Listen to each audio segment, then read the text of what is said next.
சிவன் மூன்றாவது கண் அகங்காரம் அழிந்த அற்புத கதை. ஒரு காலத்துல தேவர்கள் மனிதர்கள் எல்லாருமே சிவபெருமானை பரம்பொருள்னு வணங்கி வந்தாங்க. ஆனா ஒருத்தர் மட்டும், அவர் பெயர் மன்மதன். அழகின் தேவன், காதலின் தேவன். மன்மதனுக்கு மனசுக்குள்ள ஒரு சின்ன அகங்காரம் வந்துச்சு.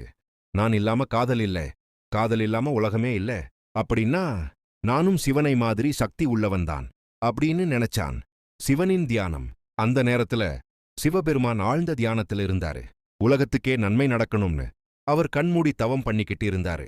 அந்த தியானம் உடைந்தா உலக சமநிலை இட்செல்ஃப் குலையும். மன்மதனின் தவறு.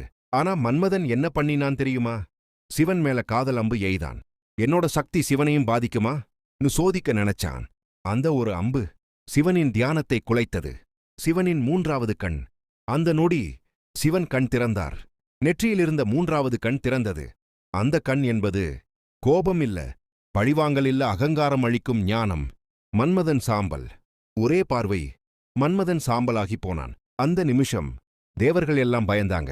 உலகத்துல காதலே இல்லாம போயிடுமா? தேவர்களின் வேண்டுதல். அவங்க எல்லாம் சிவனிடம் மன்னிப்பு கேட்டாங்க. மன்மதன் தவறு செஞ்சது உண்மை. ஆனா உலகத்துக்கு காதல் தேவை, சிவனின் கருணை. சிவன் சிரித்தார். அகங்காரம் உள்ள உடம்புதான் எரிந்தது. அன்று அழிவில்ல. மன்மதன் உடலில்லாத தேவனாக உலகத்திலிருந்து காதலை பரப்ப ஆரம்பிச்சான். கதை சொல்லும் பாடம். இந்த கதை நமக்கு சொல்றது என்ன தெரியுமா? அகங்காரம் இருந்தா அழிவு, தாழ்மை இருந்தா அருள். சிவனின் மூன்றாவது கண் கோபத்துக்காக இல்ல, ஞானத்துக்காக. முடிவு.